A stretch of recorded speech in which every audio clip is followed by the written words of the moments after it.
Selamat datang lagi. Hari ini kita dapat materi yang seru banget nih. Menarik banget ya.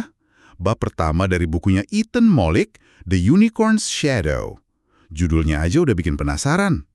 Pendiri, bayang-bayang Zuckerberg, dan Momo Gates. Judul yang sengaja dibuat untuk mengguncang sih. Karena bayangan dua nama itu kan memang gede banget. Dan seperti yang bakal kita bahas, seringkali menyesatkan. Betul sekali. Jadi misi kita hari ini jelas ya, kita bakal coba bedah, bongkar mitos-mitos umum tentang pendiri startup yang sukses itu kayak apa sih. Kita akan tantang stereotip si jenius teknologi yang masih muda itu. Tepat. Pertanyaannya simple.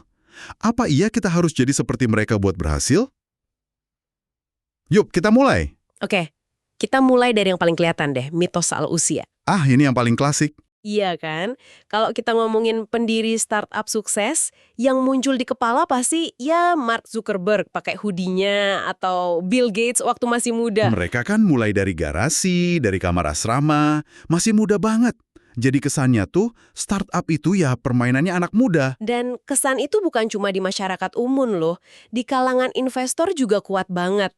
Buku ini kan mengutip Paul Graham, pendiri Y Combinator. Oh ya? Y Combinator, salah satu akselerator paling bergengsi di dunia. Dia bilang, batas usia di kepala investor itu 32 tahun. Lewat dari itu, mereka udah mulai curiga. Bahkan Zuckerberg sendiri, waktu muda pernah nyeletuk. Orang muda memang lebih pintar. Nah, narasi kayak gini kan jadi kuat banget. Iya, tapi pertanyaannya, datanya ngomong apa? Ini nih bagian yang serunya. Nah, disinilah jurang antara mitos sama realitas itu kelihatan jelas banget. Ada penelitian dari J. Daniel Kim di Wharton. Dia pakai data sensus AS. Wow, sensus AS berarti ini bukan survei kecil-kecilan ya, ini data komprehensif. Betul. Dan hasilnya, wah, bener-bener ngejungkir balikin semua anggapan itu. Oke, saya penasaran, apa katanya? Usia rata-rata pendiri startup di Amerika itu 42 tahun. Tunggu, berapa? 42. Bukan 22, tapi 42. Dan ini berlaku juga buat startup teknologi di Silicon Valley. 42 tahun? Itu udah ngubah semua gambaran dong. Berarti cerita anak kuliahan yang drop out itu pengecualian, bukan aturan mainnya. Tepat. Dan ada fakta kedua yang lebih gila lagi. Apa tuh? Kalau datanya kita saring lagi, kita cuma lihat perusahaan yang pertumbuhannya paling cepat, yang masuk 0,1% teratas. Jenis perusahaan yang didirikan Zuckerberg sama Gates. Oke. Usia rata-rata pendirinya pas mulai itu 45 tahun. 45? Serius? Serius. Bahkan rentang usia paling sukses itu justru antara 45 sampai 59 tahun. Luar biasa, ini benar-benar ngubah cara pandang. Artinya, banyak profesional di luar sana yang mungkin mikir, aduh udah telat nih buat mulai. Padahal mereka justru lagi di puncak-puncaknya. Persis. Contohnya kan banyak. Reed Hastings bikin Netflix di usia 37, Arianna Huffington mulai HuffPost umur 55. Iya juga ya. Terus, kenapa mitos pendiri muda ini bisa awet banget sih? Buku ini nyebut dua keyakinan utama. Pertama, anggapan kalau anak muda lebih ngerti pasar baru. Mungkin ini ada benernya buat beberapa tren konsumen, kayak media sosial gitu. Tapi nggak berlaku umum ya? Nggak sama sekali. Untuk inovasi di bioteknologi atau software perusahaan yang rumit, pengalaman puluhan tahun itu justru jadi kunci. Dan alasan kedua pasti soal etos kerja gila-gilaan itu kan. Kerja sampai subuh, makan mie instan. Nah, itu dia. Ada cerita lucu di buku soal seorang VC yang sengaja nelpon kantor startup jam 1 pagi. Buat apa? Cuma buat ngecek para pendirinya masih kerja atau enggak. Gila kan? Padahal penelitian modern justru nunjukin itu cara kerja yang, maaf, bodoh. Haha, setuju. Tidur cukup, istirahat, itu justru bikin pendiri lebih kreatif, keputusannya lebih bagus. Startup yang performanya oke, itu justru yang menjadikan lembur pengecualian, bukan kebiasaan. Oke, jadi kesimpulannya jelas banget. Pengalaman, jaringan, modal, itu semua ngalahin energi masa muda. Nah, selain usia, ada mitos lain yang lebih personal, soal kepribadian khusus. Ya, gagasan soal DNA pendiri itu. Betul, kayak ada aura tertentu gitu loh. Chris Sacca, VC terkenal, dikutip di buku ini bilang, satu hal yang membedakan pendiri terhebat adalah perasaan bahwa kesuksesan mereka tak terhindarkan. Seolah-olah menyiratkan tipe kepribadian yang super pede, hampir arogan gitu ya. Iya, persis. Lagi-lagi, ini mitos. Selama puluhan tahun, para akademisi udah nyoba nyari resep kepribadian ini. Mereka analisis ratusan studi, nyoba hubungin sifat-sifat kayak ekstrovert, keterbukaan, sama suksesnya startup. Dan hasilnya? Nihil. Dampaknya kecil banget, hampir nggak relevan. Artinya, kita nggak harus jadi ekstrovert karismatik kayak Steve Jobs atau jadi introvert jenius yang canggung kayak di film-film itu. Nggak ada cetakan tunggal. Sama sekali nggak ada.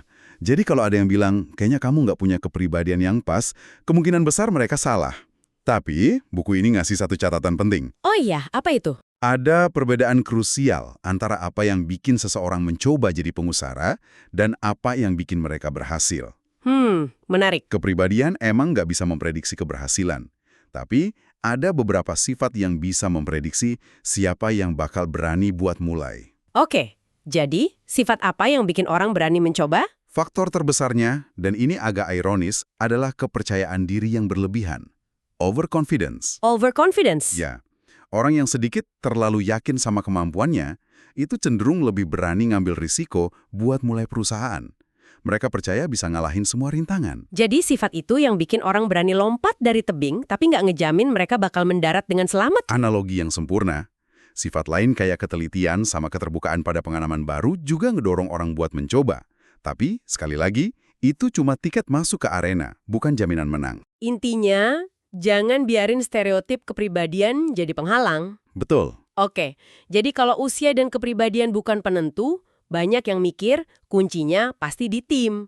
Kita kan kenal cerita duo legendaris kayak Jobs dan Wozniak di Apple. Atau Hewlett dan Packard? Nah iya, tapi apa benar startup itu harus dimulai oleh sebuah tim? Ini mitos yang kuat banget, bahkan udah jadi semacam dogma di kalangan investor. Paul Graham yang tadi kita sebut, bahkan bilang pendiri tunggal itu kesalahan nomor 1 yang bisa mematikan startup. Di buku ini ada cerita gila soal itu. Drop Houston, pendiri Dropbox. Ah iya, Dropbox. Dia awalnya ditolak mentah-mentah sama Y Combinator. Mereka bilang idenya bagus, tapi karena dia sendirian, mereka nggak mau investasi. Syaratnya harus cari rekan pendiri gitu. Harus, dan harus cepet. Terus yang dia lakuin itu nekat banget. Gimana? Dia nelpon temen dari temennya, Arash Ferdowsi, yang seumur hidup belum pernah dia temuin. Cuma ngobrol 2 jam di telepon, dia berhasil yakinin Ferdowsi buat drop out dari MIT dan gabung sama dia. Wow, untungnya berhasil ya. Itu bisa jadi bencana total loh. Bisa banget. Nah, penulis buku ini, Ethan Mollick, dia penasaran sama dogma anti pendiri tunggal ini. Jadi dia teliti sendiri. Oke. Dia analisis ribuan perusahaan dari Kickstarter, dan hasilnya, kaget banget. Apa temuannya? Peluang solo founder buat ngejalanin usaha yang berkelanjutan dan untung itu ternyata lebih dari 2 kali lipat dibandingin sama tim. Tunggu, 2 kali lipat. 2 kali lipat? Itu kan kebalikannya dari semua nasihat yang biasa kita dengar. Tapi kalau dipikir-pikir, masuk akal juga sih. Drama konflik antar pendiri kan sering banget. Kayak di film The Social Network. Bener. Sebuah survei visi yang dikutip di buku ini bahkan nyebut 65% kegagalan startup itu karena masalah di tim pendiri. 65%. Gede banget itu. Punya rekan pendiri memang bisa bagi beban, bisa jadi support system. Tapi di sisi lain, ya itu, buka pintu buat konflik ego, beda visi, drama internal yang bisa ngancurin perusahaan. Jadi intinya bukan berarti harus selalu sendirian ya? Bukan. Poinnya adalah, mendirikan sendiri itu pilihan yang sangat valid. Dan berdasarkan data, malah bisa jadi lebih unggul. Buku ini juga ngebahas soal hubungan antar pendiri kalau kita milih jalur tim. Ini juga menarik banget. Ya, ada polanya. Tingkat kegagalan tertinggi itu, tim yang isinya orang asing. Seperti yang hampir dilakuin pendiri Dropbox tadi. Betul. Sedikit lebih baik tapi masih super berisiko itu teman yang belum pernah kerja bareng. Ternyata, jadi temen nongkrong yang asik gak jaminan bisa bangun perusahaan bareng. Udah tahu cara debat yang produktif, udah saling ngerti gaya kerja. Dan yang paling mengejutkan dari semuanya, Apa tuh? keluarga. Hah? Keluarga? Ya, keluarga. Perusahaan yang didirikan anggota keluarga ternyata punya tingkat kelangsungan hidup paling tinggi. Tapi, ya itu ada catatannya. Apa catatannya? Riset ini nggak ngebahas apa yang terjadi di acara arisan keluarga kalau bisnisnya bangkrut. Risikonya lebih personal. Bener juga. Oke, jadi kalau kita mutusin buat bikin tim, salah satu tantangan terbesarnya itu bagi-bagi kue. Ekuitas. Nah, ini dia. Buku ini ngasih teka-teki yang bagus banget buat ngebantu kita mikir. Punya 3 teman punya ide brilian bareng. Masing-masing nanam duit sama, waktu sama, perannya sama-sama penting. Gimana mereka harus bagi kepemilikan perusahaan? Reaksi pertama kebanyakan orang pasti, ya dibagi rata aja, sepertiga masing-masing. Adil kan? Terdengar adil, tapi disitulah letak jebakannya. Jebakannya di mana? Pembagian rata itu cuma ngeliat ke belakang, berdasarkan kontribusi yang udah terjadi. Padahal, perjanjian ekuitas yang bagus itu harus dirancang buat motivasi kontribusi di masa depan. Yang kita tahu, penuh ketidakpastian. Oke, terus gimana cara bikin perjanjian yang siap hadapi masa depan ini? Buku ini pakai kerangka berpikir dari Donald Rumsfeld. Dia bagi ketidakpastian jadi 3. Pertama, known knowns. Hal yang kita tahu, kita tahu. Fakta saat ini berarti ya, kontribusi kalian bertiga setara. Betul. Pembagian 33% yang simple itu cuma berdasarkan ini. Lalu yang kedua, Known unknowns. Hal yang kita tahu, kita tidak tahu. Kita tahu ada kemungkinan salah satu pendiri bakal keluar. Kita tahu kita mungkin perlu cari dana nanti. kita nggak tahu kapan, tapi kita tahu kemungkinan itu ada. Tepat. Hal ini bisa diantisipasi pakai kontrak. Terutama dengan mekanisme yang namanya vesting. Tunggu dulu, vesting. Ini kedengarannya kaku banget dan korporat ya. Buat 3 teman yang baru mulai dengan semangat tinggi, apa ini nggak malah ngerusak rasa percaya dari awal? Kayak kita udah ngerencanain perpisahan gitu. Itu perspektif yang wajar banget. Tapi coba lihat dari sisi lain. Vesting itu bukan soal nggak percaya, tapi soal keadilan dan perlindungan buat semua orang, termasuk perusahaannya sendiri. Gimana tuh maksudnya? Artinya, kamu nggak langsung dapat semua sahammu di hari pertama. Kamu harus mendapatkannya seiring waktu. Misal, kamu punya 40% saham dengan jadwal vesting 4 tahun. Tiap tahun, kamu dapat 10%. Ah, oke. Kalau kamu keluar setelah 2 tahun, ya kamu cuma bawa pulang 20%, bukan 40% penuh. Ini ngejaga komitmen jangka panjang dan ngelindungin mereka yang bertahan. Oke, masuk akal. Itu ngelindungin kepentingan bersama. Lalu kategori terakhir yang paling susah apa? Unknown unknowns. Hal yang kita tidak tahu, kita tidak tahu. Badai yang nggak bisa kita prediksi. Betul. Keadaan darurat keluarga, pandemi global, perubahan total arah perusahaan, bencana lain. Ini nggak bisa diatur di kontrak. Terus solusinya gimana dong? Solusinya cuma satu, kepercayaan. Dan kepercayaan ini bukan sesuatu yang tiba-tiba ada, tapi harus dibangun, dipelihara lewat komunikasi yang brutal, jujur, terbuka, dan terus-menerus. Tanpa itu tim pasti bakal hancur ya. Pasti. Makanya buku ini bilang, pembagian saham yang terlalu simpel dan cepat itu justru bisa jadi tanda bahaya. Itu nunjukin timnya belum benar-benar ngobrolin hal-hal sulit di masa depan. Jadi kalau kita tarik benang merahnya nih ya, mitos-mitos yang selama ini kita pegang. Pendiri harus muda, punya kepribadian khusus, harus selalu dalam tim. Semuanya runtuh kalau kita lihat buktinya. Runtuh total. Gambaran yang ditunjukin data itu jauh lebih beragam ya. Jauh lebih inklusif. Dan sejujurnya, lebih membebaskan buat siapa aja yang punya ide. Usia ternyata bisa jadi aset. Gak ada satu tipe kepribadian yang jadi resep sukses. Mendirikan perusahaan sendirian itu jalur yang valid. Dan kalaupun memilih tim, bangun perjanjian yang kokoh untuk masa depan bukan cuma potret masa lalu. Pesan utamanya menurut saya adalah untuk memberdayakan kita semua. Betul.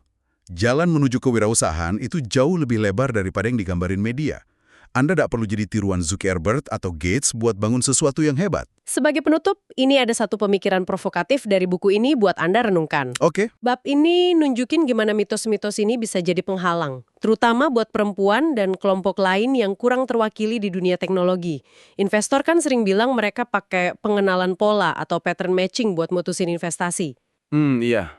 Kalau pola yang mereka cari itu ternyata dasarnya mitos seorang pria muda lulusan universitas top dengan kepribadian tertentu, coba bayangin, berapa banyak perusahaan inovatif yang nggak pernah lahir cuma karena pendirinya nggak kelihatan seperti stereotip itu. Dan pertanyaan lanjutannya adalah, apa yang diperlukan biar para investor, para penjaga gerbang modal ini, mulai ngenalin pola kesuksesan yang baru? Pola yang dasarnya data dan bukti nyata, bukan cuma bayang-bayang pendiri legendaris di masa lalu.